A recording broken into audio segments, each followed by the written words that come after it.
Selamat pagi ya, kita bersama lagi dalam Ruang Bicara yang dibawakan kepada anda seperti biasalah tentunya di Bernama TV. Dan hari ini kita turut memilih topik yang saya kira memang pernah kita sembang-sembang sebenarnya, tetapi ianya perlu dirawarkan kepada anda dari masa ke semasa. Baiklah, topik yang kita pilih ialah melestarikan perkhidmatan bekalan air.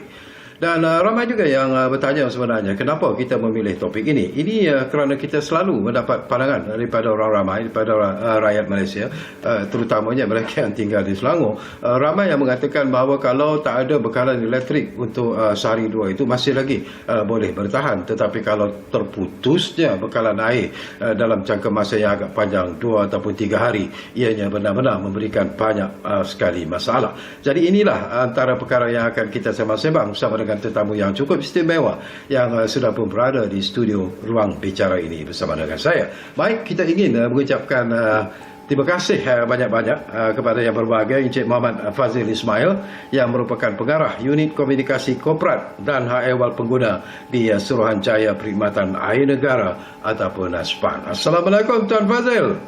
Waalaikumsalam warahmatullahi taala wabarakatuh. Tuan Syarkawi kita. Sihat Tuan? Sihat. Ini kali berapa kali keberapa kita bersama sebenarnya? Saya jangka tak kurang daripada 4 kali lah Tuan. Saya direzekikan untuk bersama Tuan.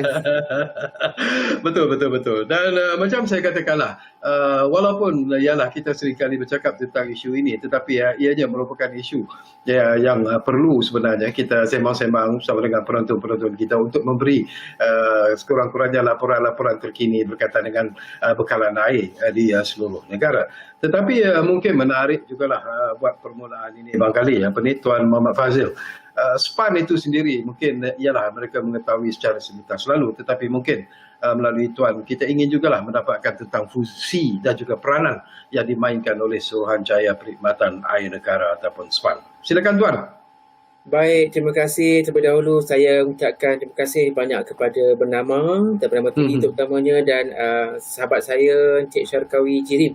Sebenarnya saya berbesar hati dan juga banggalah kerana beberapa kali dapat disiarkan secara bersama dengan seorang orang lama dalam bidang penyiaran di Indonesia Syarkawi. Jadi bercakap tentang Suruhanjaya Perkhidmatan Air Negara, saya yakin ramai dah tahu di luar sana bahawa Suruhanjaya Perkhidmatan Air Negara ini merupakan sebuah agensi di bawah Kementerian Alam Sekitar dan Air, di mana kami merupakan badan yang mengawal sedia bagi perkhidmatan bekalan air dan pembentungan bagi negeri-negeri di semenanjung Malaysia dan juga di Persekutuan Labuan.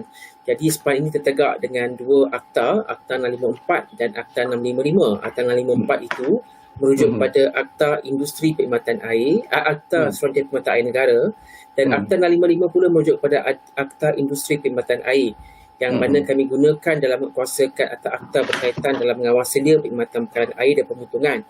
Yang mana kalau untuk makluman Tuan, perkhidmatan air di mana-mana pun, tuan-tuan di Malaysia ada terangkum iaitu kalau bercakap tentang perkhidmatan air, dia mesti ada kaitan di antara bekalan air terawat, iaitu air bersih yang kita dapat setiap hari melalui pili di rumah tu, dan juga perkhidmatan pembentungan. Ini kedua-duanya ni adalah saling bergantung, di mana apa jua air sisa yang kita keluarkan ataupun disebut grey water itu akan kemudiannya diuruskan ataupun dirawat di rawatan pembentungan dan di kita semula, maksudnya ada perkaitan yang rapat di antara perkhidmatan bekalan air dan pembentungan yang kedua-duanya merupakan perkara yang disedia oleh Suruhanjaya Perkhidmatan Air Negara Tuan.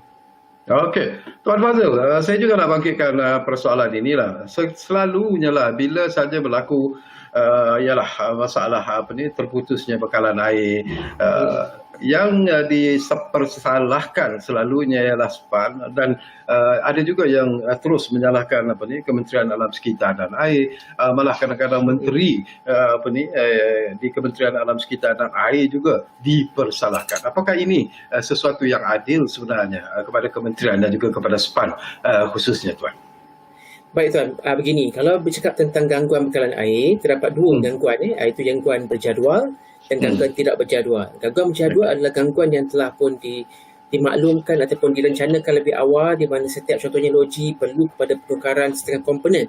Seandainya tidak ditukar mengikut jadual yang ditetapkan, kita khawatir akan berlaku gangguan yang lebih besar. Jadi ini adalah prosedur di mana operator air akan memohon kepada SPAN untuk pertimbangan bagi mengadakan gangguan yang berjadual. Dalam jadual ni kita jangka tidak ada masalah sebab kita telah menetapkan syarat-syarat yang ketat. Sebagai contohnya, operator air perlu memaklumkan kepada orang awam lebih awal. Itu antara yang pertama. Yang keduanya, mereka perlu menyediakan pelan sekiranya bergangguan, bagaimana mereka perlu menggerakkan lori-lori bantuan dan sebagainya. Dan apa jua langkah-langkah bagi meminimumkan impak gangguan kepada pengguna. Dan kita juga menetapkan supaya satu tempoh tetapkan bila agaknya dapat dipulihkan bekalan air kepada pengguna dan sebagainya. Ini adalah apa yang SPAN tetapkan dan kita follow up ataupun kita ikut dengan rapat supaya operator air ini mematuhi. Dan gangguan kedua pula adalah gangguan tidak berjadual. Ini merujuk kepada situasi di mana pipe pecah akibat pihak ketiga, sepatutnya kontraktor, korek jalan terkena pipe utama pecah dan sebagainya, dan juga apa juga keadaan yang di luar jangkaan untuk menyatakan ianya adalah satu tanggungjawab besar ataupun kesilapan besar di pihak kementerian dan juga pihak SPAN. Sedangkan bidang tugas ini dipikul secara bersama oleh semua pihak, terutama operator. Kalau tuan lihat, kalau berlakunya sebarang gangguan, kita tidak menuding jari kepada mana-mana pihak terlebih dahulu. Yang pertama, kita selesaikan masalah itu terlebih dahulu. Menyelesaikan masalah sebagai contohnya berlakunya gangguan akibat pencemaran. Selesaikan dulu isu pencemaran. Dalam masa yang sama, kita siasat siapakah yang menyebabkan pencemaran sehingga berlakunya gangguan terhadap bekalan air. Di Selangor sebagai contoh, antara negeri yang kerap mengalami gangguan akibat pencemaran pihak ketiga. Hingga ratusan ribu pengguna terjejas setiap kali gangguan, terutama di negeri besar dan negeri Selangor. Ini di mana semua pihak kita bekerjasama di antara kementerian, operator air, SPAN dan juga pihak-pihak berkuasa. Kalau di Selangor ni ada luas, kita ada Jabatan Alam Sekitar dan sebagainya, bertindak secara bersama, sinergi dalam menyelesaikan masalah, menyelesaikan kemelut itu terlebih dahulu sebelum kita melibatkan menuding jari kepada mana pihak. Secara amnya semua pihak ada tanggungjawab. Pengguna sendiri ada tanggungjawab, pihak berkuasa ada tanggungjawab, kementerian, SPAN sendiri pun kita ada tanggungjawab yang kita perlu laksanakan dalam memastikan bekalan air ini dapat kita lestarikan, tuan. Okey, saya nak imbas kembali lah daripada apa yang berlaku baru-baru ini di negeri Selangor khususnya lah. Tetapi apa yang ingin saya dapatkan penjelasan di sini, Tuan Fazil, bila kita bercakap tentang kuasa pembekalan air itu sendiri, apakah ianya kuasa kerajaan negeri ataupun sebenarnya dia di bawah bidang kuasa kerajaan persekutuan? Begini tuan, kalau tuan lihat kepada situasi di mana air mentah, kalau pengurusan air mentah itu ada di bawah kerajaan negeri. Sebagai contoh, di Selangor kita ada Lembaga Urus Air Selangor yang menguruskan tentang sumber air ataupun air mentah di negeri Selangor. Kalau di Johor kita ada Bakas sebagai contoh, di Kedah kita ada Lasang. Manakala bidang kuasa SPAN sebagai contoh adalah air terawat. Air terawat maksudnya air mentah yang disedut masuk dalam loji rawatan air sehinggalah sampai ke meter pengguna. Ini adalah bidang kuasa Suruhanjaya Perkhidmatan Air Negara, iaitu merujuk kepada air terawat. Setiap agensi kerajaan ini punya bidang-bidang yang tersendiri. Kalau tuan tanya saya, sumber air mentah masih di bawah pengurusan kerajaan negeri. Manakala dari segi mengawasi dia, perkhidmatan bekalan dan sebagainya berada di bawah persekutuan, di mana SPAN diberi tanggungjawab bagi mengawasi dia perkhidmatan bekalan air dan peruntungan sejak 2007, tuan. Okey. Baik, kita beralih sekarang ini kepada situasi semasa penggunaan air bersih di Malaysia ataupun lebih dikenali sebagai LCD itu sendiri. Jadi mungkin kita dapatkan penjelasan daripada Tuan Fazil berkaitan dengan isu ini, Tuan. Baik, terima kasih Encik Syarkawi. LCD atau Liter Consumption Daily merujuk kepada penggunaan air per kapita individu setiap hari. Setiap negara menetapkan sasaran berapa jumlah yang sepatutnya rakyat kita gunakan maksimum. Mengambil kira jumlah air mentah yang ada, jumlah yang diproses ataupun dirawat di loji rawatan air dan sebagainya bagi memastikan sumber bekalan ini dapat lestari. Sebagai contoh, sasaran yang ditetapkan pada Pelan Pelestarian Alam Sekitar Malaysia 2020-2030 adalah kita mensasarkan penggunaan air per kapita individu maksimum 160 liter setiap individu setiap hari pada tahun 2030. Itu kita melihat lebih kurang 8 tahun ke hadapan. Tapi untuk makluman, berdasarkan data yang SPAN perolehi daripada kita punya rujukan semula kepada operator air dan sebagainya, jumlah yang digunakan oleh rakyat Malaysia hingga 2021 adalah 244 liter. Ini nyata jauh tinggi berbanding sasaran. Sasaran yang kita tetapkan ataupun kementerian tetapkan untuk tahun 2023 atau tahun depan adalah 190 liter. Tapi yang digunakan, direkodkan 2021 adalah 244 liter secara purata. Ini sebenarnya tinggi. Sekiranya wujud pertanyaan ataupun situasi ditanya, bolehkah kita mencapai sasaran even 190 liter pun? Pada saya boleh, sebab kita mempunyai rujukan di mana jiran kita di sebelah selatan tanah air menggunakan purata rekod penggunaan air per kapita individu mereka ada sekitar 160, 150, 170 liter per individu setiap hari. Dengan demografik yang hampir sama, geografi yang hampir sama, saya jangka tidak ada sebab mengapa kita tidak boleh mencapai situasi di mana kita dapat mengurangkan jumlah penggunaan air per kapita per individu itu dapat diturunkan kepada jumlah yang disasarkan oleh Kementerian melalui Pelan Kelestarian Alam Sekitar Malaysia 2020-2030. Kenapa LCD ataupun penggunaan air per kapita ini dikawal itu penting? Kerana kita nak memastikan bahawa sumber air yang kita ada, sumber air mentah ni, dapat dioptimumkan penggunaannya dan tidak dibazirkan di mana-mana tempat yang tidak perlu, sebagai contoh. Saya beri contoh beberapa situasi, Tuan. Kita ambil contoh dalam penggunaan air untuk orang Islam kalau berwuduk kan.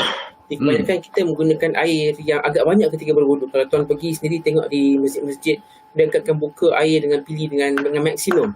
Kuat, air yang kuat. Sedangkan kalau kita rujuk balik kepada penggunaan oleh baginda Rasulullah SAW, hanya menggunakan sekitar satu mud. Satu mud ini kalau kita rujuk sekitar 625 ml sahaja. Jadi kita telah menggunakan lebih daripada junjungan mulia. Di mana berdasarkan daripada apa rekod kami, penggunaan air menggunakan pilih biasa adalah sekitar 6 hingga 10 liter bagi setiap kali berwuduk. Itu adalah jumlah penggunaan yang tinggi. Mungkin juga situasi ini didorong oleh kadar ataupun harga bil air yang masih murah. Tarif air yang masih rendah. Tarif air yang rendah. Ya, betul, Tuan. Kita rasa kita bayar dengan harga yang masih murah dan kita gunakan dalam keadaan yang kita rasa pada kita tak membazir, tapi sebenarnya kalau dilihat secara keseluruhan, banyak yang boleh kita jimatkan daripada penggunaan air ni, Tuan. Kalau itulah masalah yang kita hadapi sebenarnya dari segi apa yang Tuan sebut tadi, penggunaan air per kapita itu memang tinggi sebenarnya, dan kita tahu ini bukan lagi rahsia sebenarnya. Tetapi ada juga ura-ura Tuan pun sebut tadi bahawa mungkin kerana tarif air yang begitu rendah, ini mengakibatkan mungkin rakyat kita sendiri melihat ianya sebagai sesuatu yang tak perlu diberi perhatian serius. Apakah ura-ura untuk menaikkan tarif air itu sendiri, walaupun banyak yang tidak bersetuju, tetapi apakah itu satu jalan yang mungkin dilihat efektif juga bagi memberi kesedaran kepada orang ramai supaya mereka berjimat ketika menggunakan air? Baik, terima kasih, Tuan. Secara amnya, kalau kita lihat mana-mana kaedah pun dalam nak memastikan bahawa ini dapat dikawal, mungkin jalan paling mudah adalah menaikkan harga ataupun tarif satu perkara itu. Namun benda itu tidaklah semudah yang kita fikir ataupun kita lihat, kerana proses-proses bagi menyemak semula tarif air ini adalah proses yang, kalau air ini dia melalui beberapa tapisan ataupun beberapa peringkat sebelum kita boleh melihat semula sama ada tarif itu perlu disemak ataupun tidak. Pada kami, apa yang penting adalah di mana kedua pihak itu, pengguna dan operator, dapat saling melengkapi. Sebagai contoh, dalam kita nak memastikan water operator ataupun operator air dapat terus kekal memberikan perkhidmatan, kita perlu lihat juga adakah pendapatan ataupun perolehan mereka ataupun hasil mereka itu mampu untuk membantu mereka untuk terus memberikan perkhidmatan.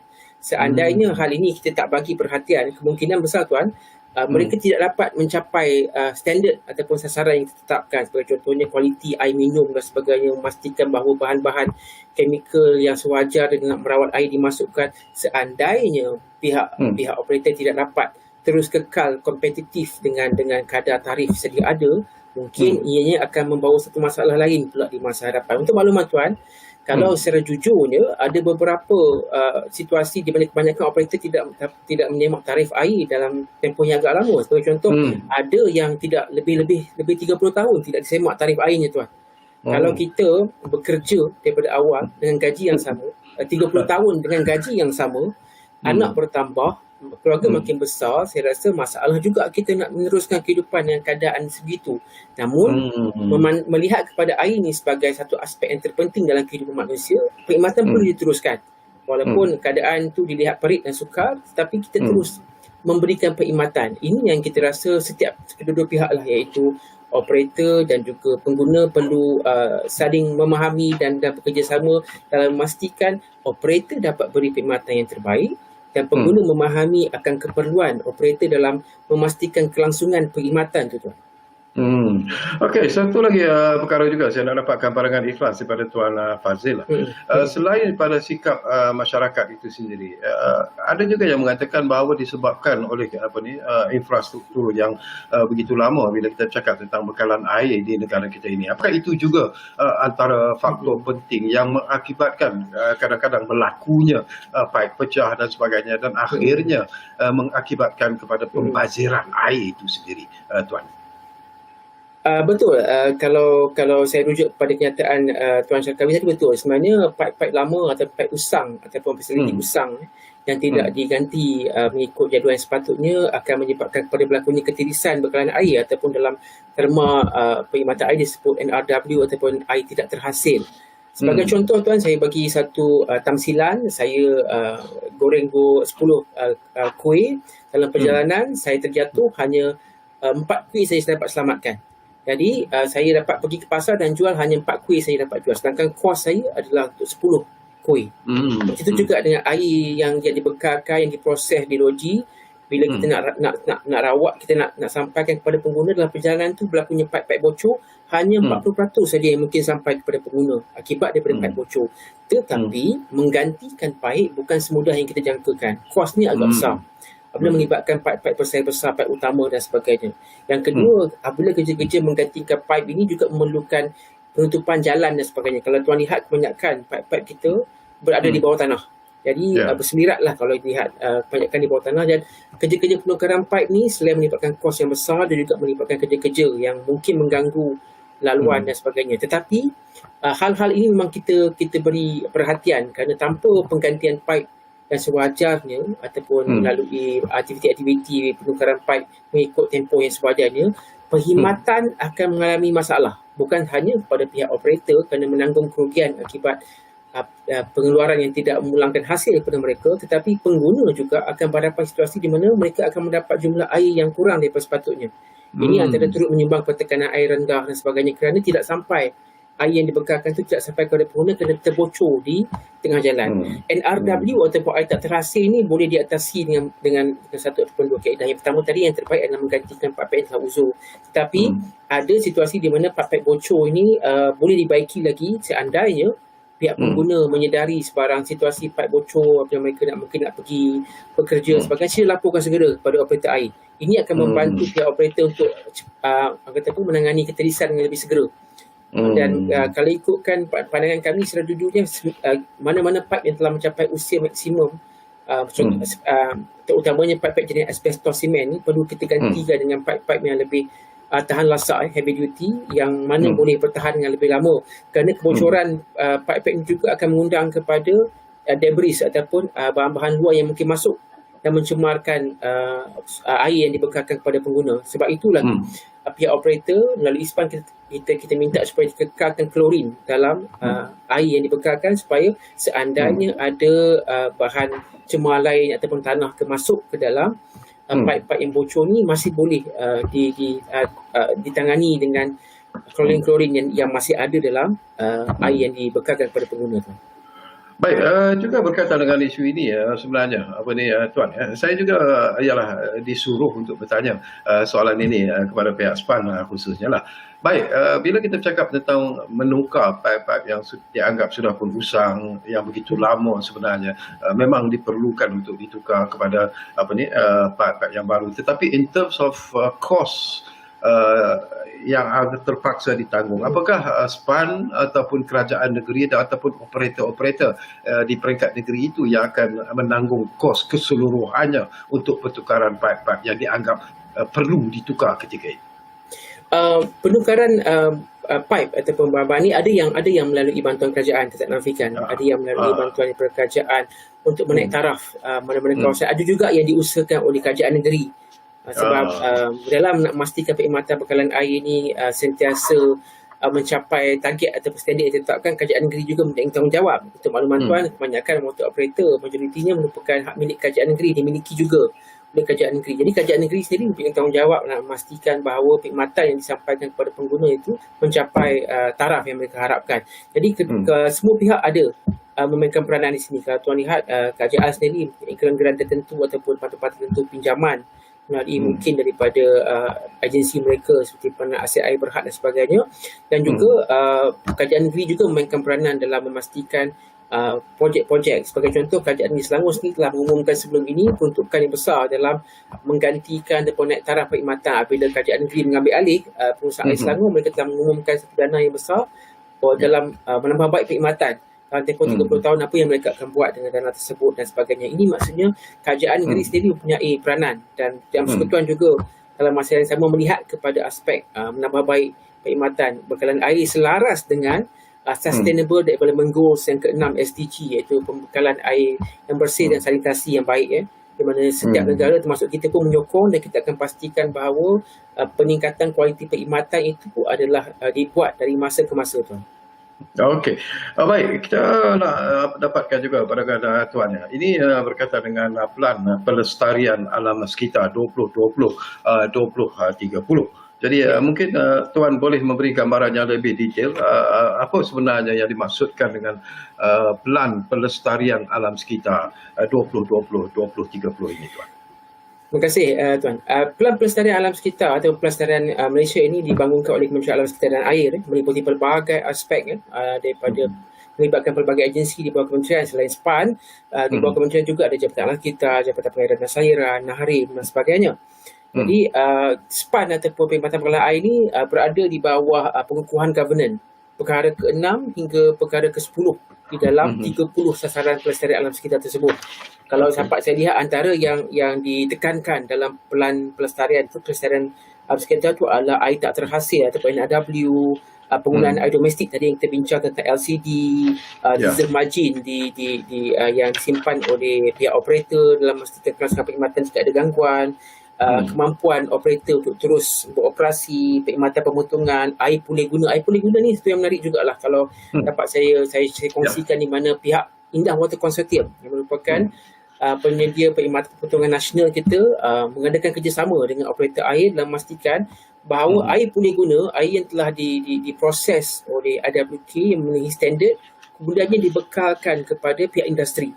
Jadi kebergantungan pihak industri terhadap air terawat yang datang terus daripada pilih-pilih perkhidmatan ni akan berkurangan apabila mereka mula beralih kepada menggunakan air pulih guna yang dibekalkan oleh pihak pembekal pemotongan nasional kita, iaitu IWK.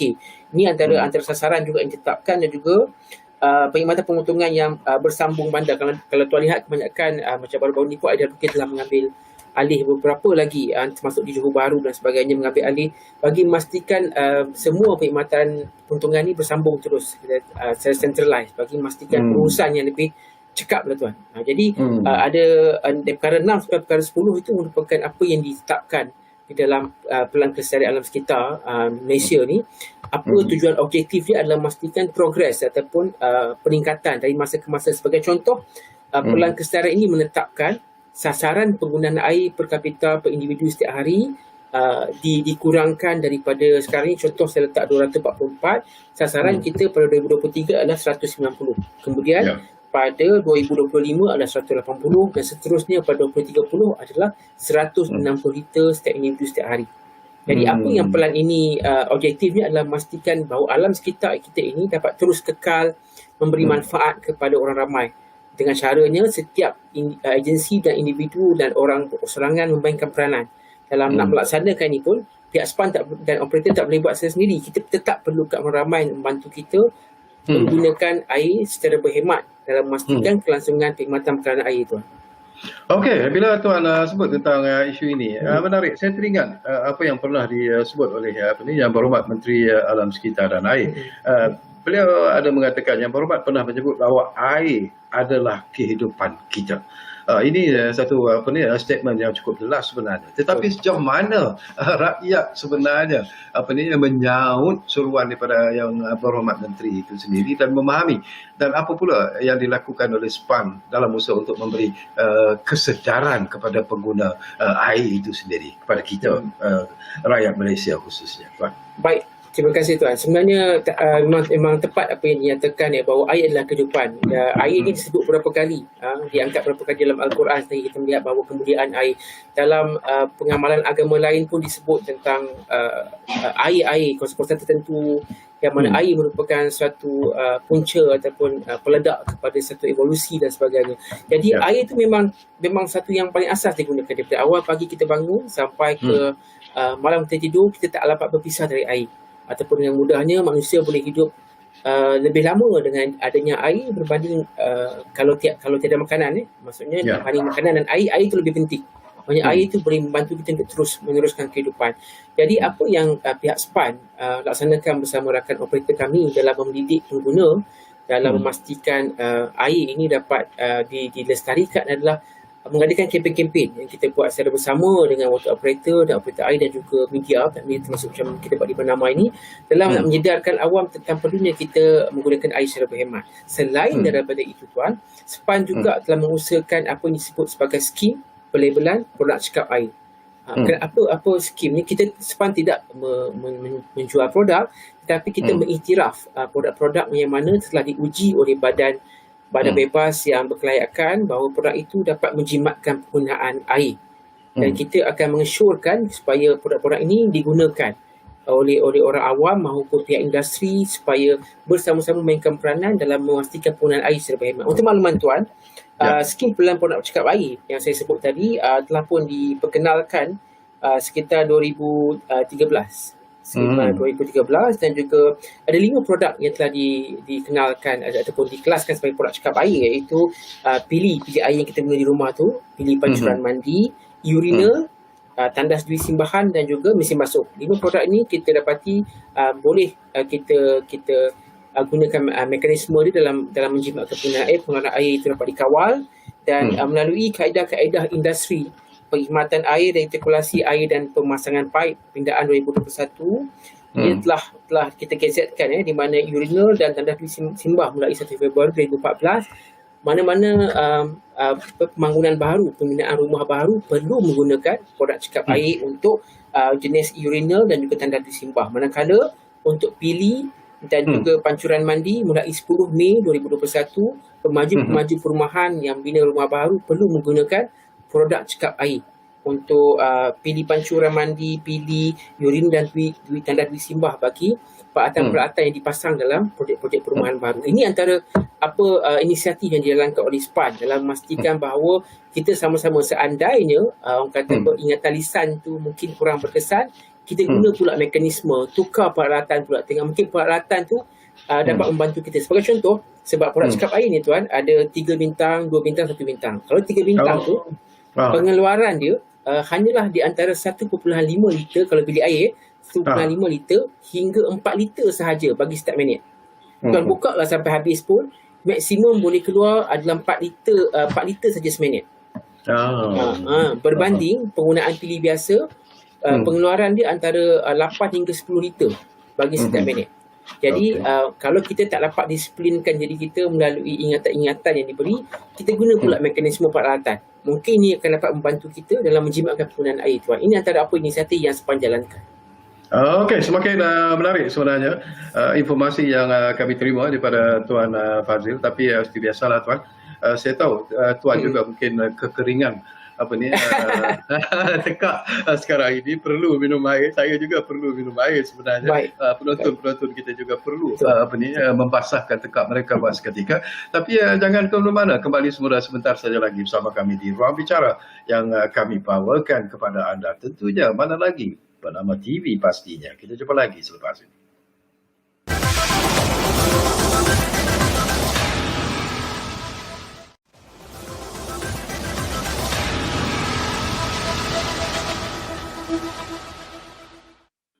Okey, apakah anda dah membasahi tekak?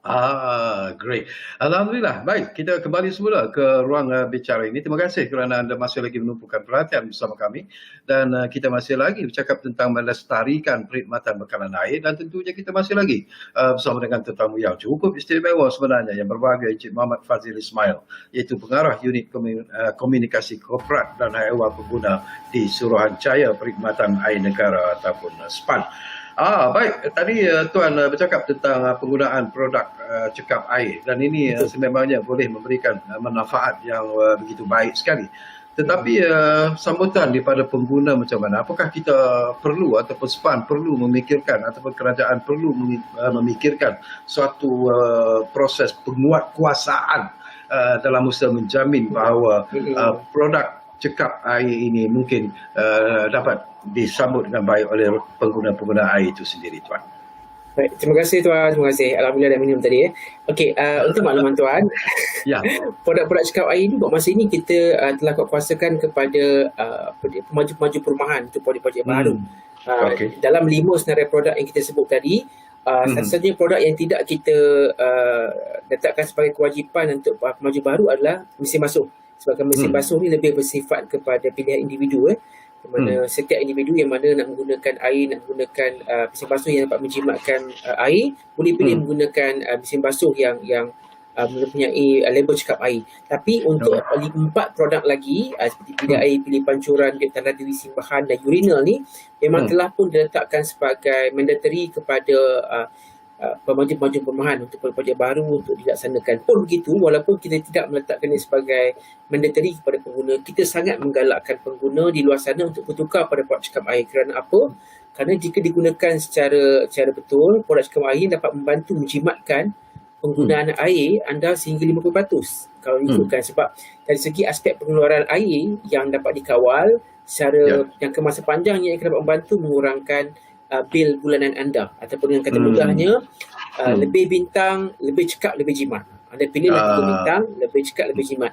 Manakala untuk makluman Tuan Syarkawi, kita pun dah bekerjasama dengan salah satu penyedia pembelian dalam talian. Sebelum ni kita dah bekerjasama SPAN, dan kita telah pun mempromosikan diskaun ataupun rebate bagi produk mesin basuh yang cekap air. Jadi Alhamdulillah sebenarnya sambutannya sangat baik. Kesemua voucher-voucher kita telah ditebus dalam tempoh yang singkat, dan kita telah buat 2 kali, dan dua-dua kali juga mendapat sambutan yang sangat baik dan telah habis ditebus, termasuk untuk produk-produk bukan daripada mesin basuh. Jadi menunjukkan sebenarnya rakyat kita ni yang mereka berminat dan memberi maklum balas yang baik kepada promosi produk cekap air.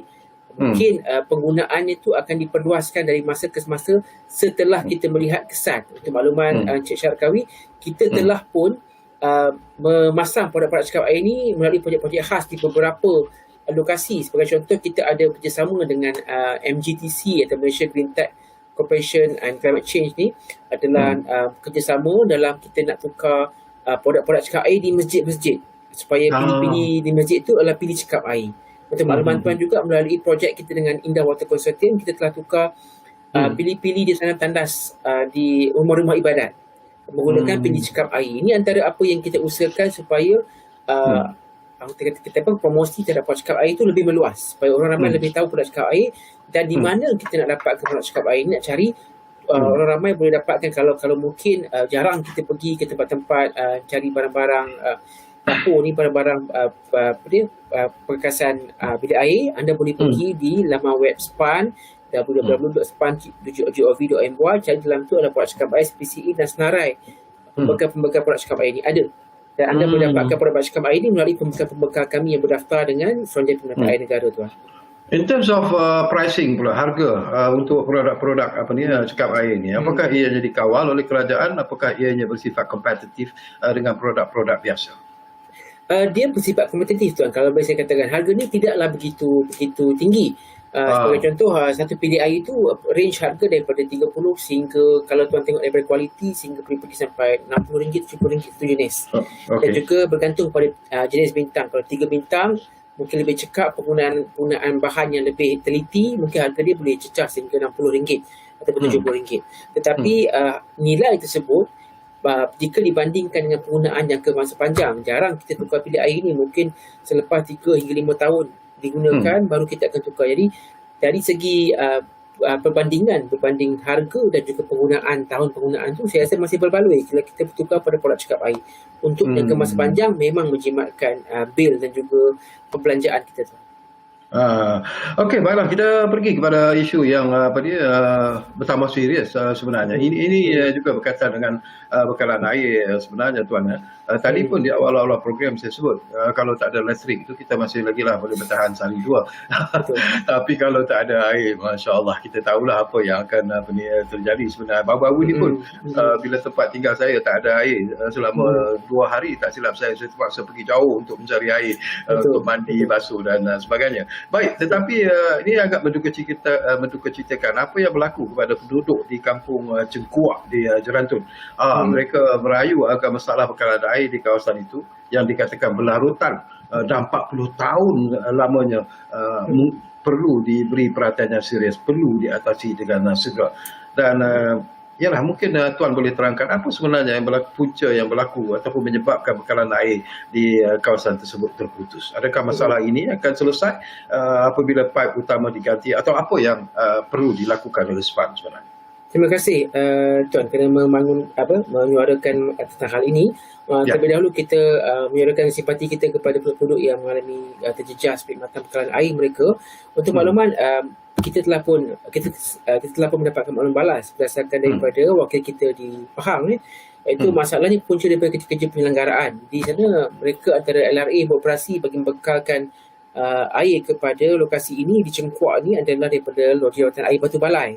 Tapi apa yang berlaku adalah kerja-kerja penyelenggaraan telah dilakukan dan juga ditambah pula dengan isu disebut sebagai kekeruhan di kawasan air mentah itu diperolehi, kekeruhannya melebihi apa yang boleh dirawat oleh Loji Rawatan Air. Jadi menyebabkan berlakunya gangguan bekalan dan juga kadang-kala Loji juga turut berhadapan gangguan bekalan elektrik, yang mana tanpa bekalan elektrik Loji tidak dapat beroperasi dan juga membekalkan air kepada pengguna. Hal ini telah pun kita rujuk kepada operator bagi perkhidmatan di situ iaitu Pengurusan Air Pahang dan mereka telah maklumkan telah mendapat kelulusan dan peruntukan daripada Kementerian Pembangunan Luar Bandar untuk menaik taraf LRA Batu Balai yang akan turut membantu menyelesaikan masalah isu di Cengkuak. Apa yang berlaku sekiranya LRA Batu Balai, Loji Rawatan Air Batu Balai itu dapat dinaik taraf ditambah baik, maka ini akan dapat turut menyelesaikan masalah penduduk di Cengkuak yang macam mana Tuan maklumkan telah 40 tahun berhadapan masalah air yang kejap ada kejap tak ada ataupun tempat rendah dan sebagainya. Okey, masalah utama sebenarnya kalau daripada penelitian ataupun pemantauan pihak SPAN adalah kekurangan sumber air mentah itu sendirilah. Sumber air mentah yang perlu dirawat, kekurangan sumber. Yang kedua adalah masalah fasiliti tuan, iaitu pipe-pipe yang telah uzur, pipe-pipe lama yang kebanyakannya mengalami kebocoran yang perlu diganti berdasarkan daripada peruntukan yang telah diluluskan melalui Kementerian Pengelolaan Bandar kepada Pengurusan Air Pahang. Kerja-kerja menggantikan ataupun menaik taraf LRA Batu Balai itu akan dimulakan dan tempoh bagi penyiapan projek ini dijangka di antara 3 hingga 5 tahun. Pun begitu, dalam tempoh sementara menunggu LRA Batu Balai ini siap dinaik taraf atau beroperasi, Pengurusan Air Pahang akan memastikan pembekalan ataupun bantuan bekalan air melalui lori tangki dan juga tangki statik itu dapat diteruskan bagi penduduk di sekitar kampung Cengkuak ni tuan.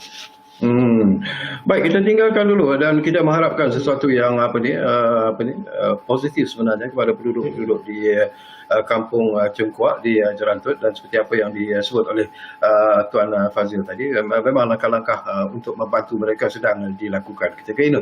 Tetapi ada lagi satu isu juga yang berlaku baru-baru ini, iaitu pencemaran yang berlaku di Sungai Bukit Selambau di Kedah. Ini pun sesuatu yang perlu diberi perhatian juga. Jadi apa komen Tuan berkaitan dengan isu ini Tuan? Baik, terima kasih Tuan. Bidang kuasa untuk saya maklumkan sebentar ini, bidang kuasa SPAN ni adalah takluk kepada pembekalan air terawat, iaitu daripada air mentah diambil daripada sungai, masuk ke loji, dirawat sampailah ke meter pengguna. Pun begitu, kita ada agensi-agensi di bawah kementerian yang sama seperti yang bercakap tentang sumber air ni, kita ada seperti Jabatan Alam Sekitar, JPS dan sebagainya yang turut mengambil kira masalah-masalah berkaitan sumber air. Dan kalau negeri pula Tuan memang ada.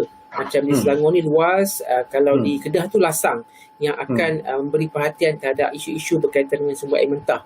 Pun begitu, bukanlah kita menyatakan bahawa isu-isu sungai tercemar ni tidak dipedulikan SPAN, sebab kita peduli. Kerana sungai itu merupakan sumber air mentah utama bagi perkhidmatan bekalan air. Sekiranya sungai tercemar, kita tidak mempunyai sumber air mentah yang mencukupi untuk diproses, kita pun akan menghadapi masalah dalam membekalkan air terawat kepada pengguna. Disebabkan itu, SPAN dan juga rakan kami seperti JAS dan juga JPN dan sebagainya, dan juga kerjasama daripada operator air dan juga kawasan negeri seperti Lasang, Luas dan sebagainya, kita bergerak secara sinergi. Sekiranya berlaku pencemaran sebagai contoh di apa yang berlaku di Kedah ni, apabila ianya melibatkan sumber air mentah untuk operator air, kita akan terlibat sama. Seandainya sungai yang dicemari itu adalah sungai yang merupakan sumber air mentah yang akan digunakan oleh operator, SPAN boleh mengambil tindakan melalui Seksyen 121 Akta Industri Perkhidmatan Air Akta 655 atau Seksyen 61 Akta 655 apabila melibatkan pencemaran terhadap saluran pertukangan awam. Seandainya didapati bersalah kerana mencemarkan sumber air mentah tersebut, mencemarkan sumber air tersebut, akan boleh dikenakan denda tidak melebihi RM100,000 ataupun dipenjara tidak lebih setahun di bawah subsection 1/C, tuan. Maknanya SPAN juga mempunyai satu tata cara ataupun perundangan yang boleh kita ambil kepada mereka yang mencemarkan sumber air yang akan digunakan oleh operator sebagai sumber bekalan air mentah. Selain daripada rakan kita, Jabatan Alam Sekitar yang menggunakan di bawah Akta Kualiti Alam Sekeliling dan sebagainya. Jadi semua agensi yang berkaitan ni bergerak secara sinergi. Maksudnya kalau JAS ambil tindakan, SPAN pun boleh ambil tindakan sekiranya air itu merupakan air yang digunakan sebagai sumber air mentah kepada pengguna. Merujuk kepada situasi di Kedah ni, saya jangka pihak rakan-rakan kami di JAS dan JPS dan sebagainya mengambil tindakan, agensi di bawah kementerian mengambil tindakan. Pun begitu, pada SPAN belum lagi, kerana bidang kuasa kami adalah tertakluk kepada sumber air mentah yang menjadi sumber kepada yang digunakan oleh operator air untuk bekalan air itu. Baik, berkaitan dengan isu ni juga, pandangan dan juga analisis yang dibuat oleh SPAN sendiri dan juga oleh Kementerian Alam Sekitar dan Air secara keseluruhannya, tuan ya. Kita bercakap tentang pencemaran sumber air dan seolah-olah ianya menjadi satu isu yang sering berbangkit. Kita tahu berlaku di Johor begitu serius sekali, di Selangor begitu serius sekali. Jadi apakah tuan melihat bahawa kesedaran di kalangan rakyat sendiri, di kalangan industri sendiri yang kadang-kadang mencemarkan sumber air itu, apakah telah berjaya dipertingkatkan kesedaran itu ataupun masih lagi sebenarnya menjadi satu masalah yang cukup serius yang perlu diberi perhatian yang serius juga oleh pihak kementerian dan juga SPAN? Baik, terima kasih tuan. Ini adalah satu hal yang sebenarnya serius dan kalau tuan lihat betapalah kita punya Ketua Kementerian iaitu Datuk Seri Zaini Ujang sangatlah menekankan tentang menjaga sumber air mentah jangan cemar, dan dia buat pelbagai aktiviti seperti Dinas Kemasan, Kudah dan sebagainya dalam mengajak orang untuk menjaga sumber air mentah daripada cemari. Sebenarnya kalau lihat kepada situasi pencemaran, antara penyebab utama pencemaran yang kerap kali kita lihat adalah pihak industri.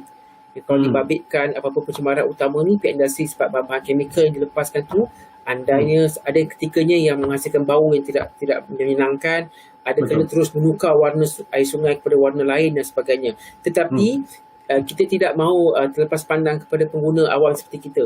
Jangan jadikan sungai sebagai tempat pembuangan sampah terbuka.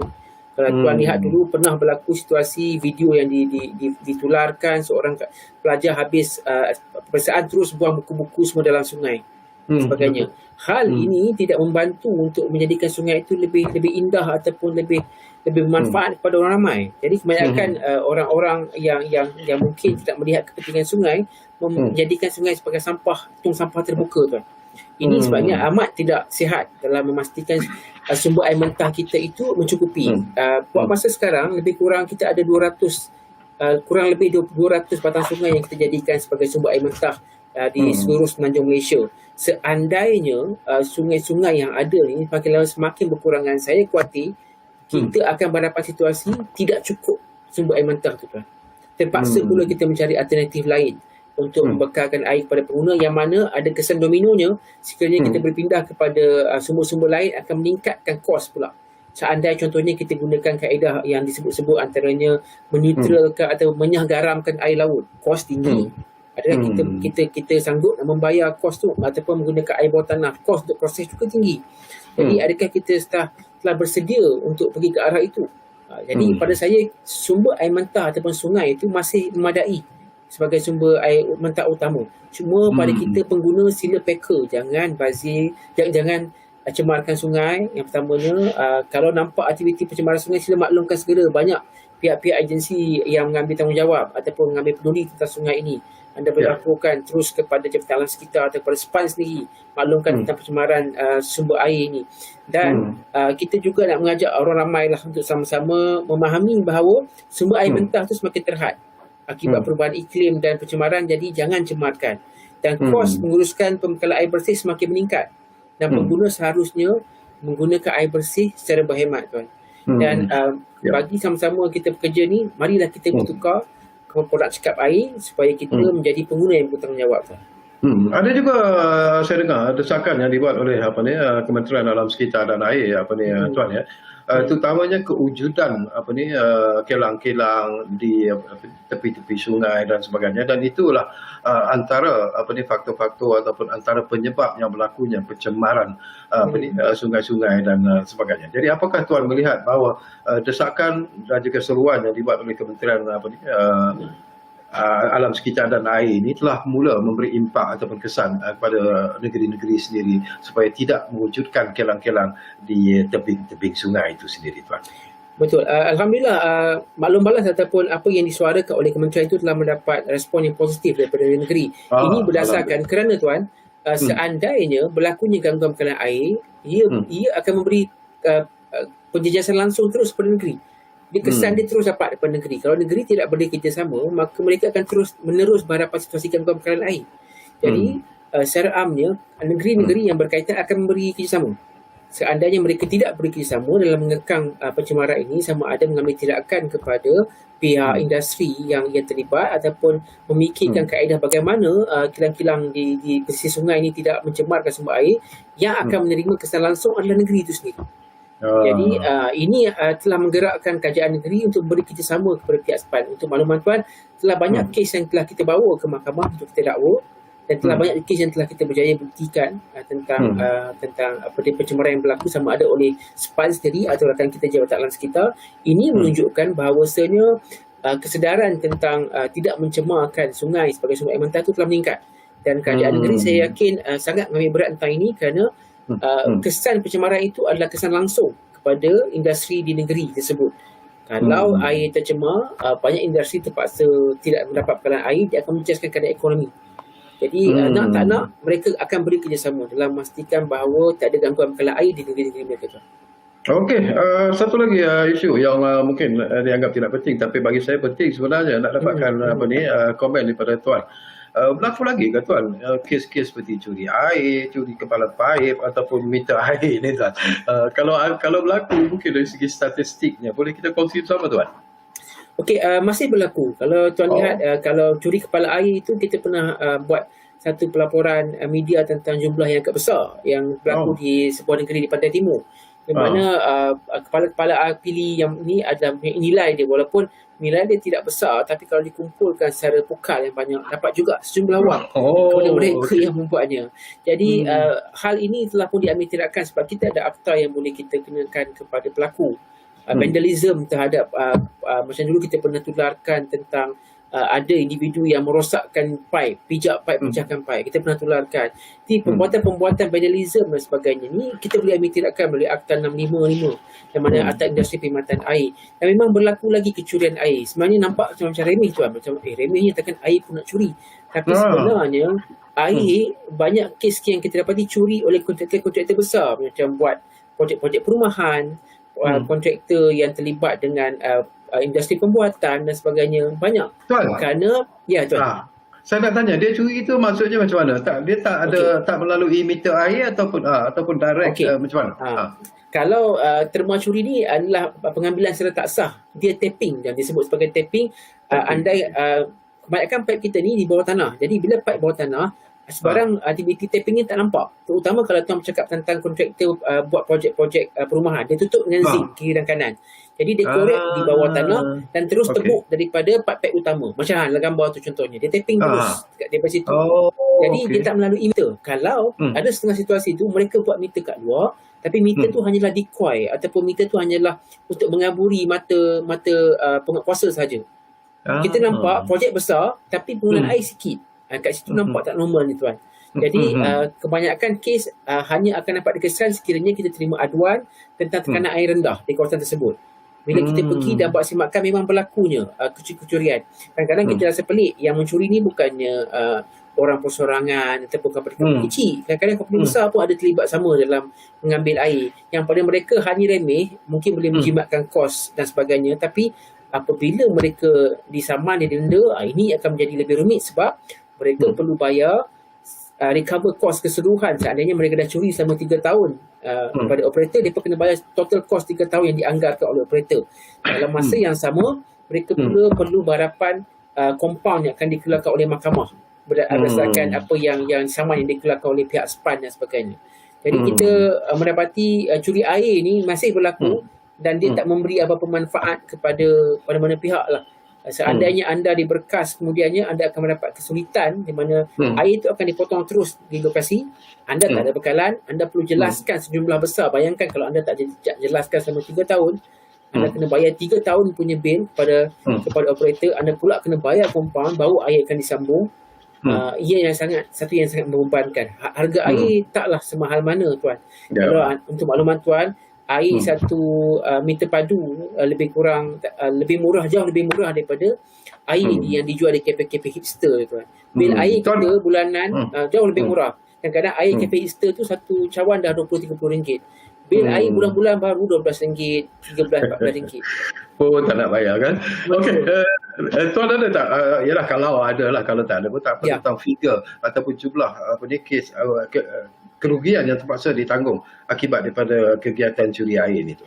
Okey tuan, kalau berdasar secara am, kerugian yang ditanggung oleh operator, saya ambil contoh masyarakat kita, operator air di Selangor contohnya, satu projek yang makan masa 3 tahun contohnya, mengambil curi air yang kita pernah ikut dulu di sebuah projek perumahan, telah menyebabkan tuntutan semula bil air sehingga tak silap saya sekitar RM300,000 yang perlu dibayar. Ini berdasarkan kiraan pukal penggunaan air di kawasan tersebut. Kalau banyak premis digunakan, berapa jumlah yang digunakan, itu kalau baru satu premis tuan. Kalau kita ambil kira kes-kes kecurian air di seluruh negara ni banyak, terutama negeri-negeri yang pesat macam Selangor, dan kita juga ada rakan kita di negeri Johor juga buat aduan tentang kecurian air dan sebagainya, dan nilai yang dapat di-cover semula kalau semuanya dapat ni, saya jangka mencecah jutaan ringgit tuan. Wow, okey. Baik, sayang sekali. Saya begitu selesa dan tertarik hati dengan apa yang tuan sebut. Tapi macam biasalah tuan, walaupun mula-mula kita sangka sejam tu, wow, panjang je. Apalah yang kita nak cakap kan, tetapi akhirnya kita sedar bahawa sejam itu juga adalah masa yang begitu suntuk. Tapi kami cukup berterima kasih dengan penerangan yang diberikan oleh Encik Muhammad Fazil Ismail bila kita bercakap tentang isu melestarikan perkhidmatan bekalan air. Banyak sebenarnya informasi-informasi berguna yang kita perolehi daripada tuan. Jadi kita harap tuan walaupun ini kali ke-5 ke-6, tapi tak mustahil bahawa kita akan duduk bersama lagi untuk bercakap tentang isu-isu seperti ini. Dan kepada anda yang telah pun bersama kami di ruang bicara ini, kami juga mengucapkan jutaan terima kasih. Dan jangan lupa, kita masih lagi berada dalam pandemik COVID-19, dan patuhilah SOP yang telah pun ditetapkan, dan ingatilah pesanan yang selalu kami sampaikan kepada anda. Kita jaga kita jaga keluarga kita, dan yang penting sebenarnya kita jaga negara kita. Jumpa lagi insya-Allah. Assalamualaikum.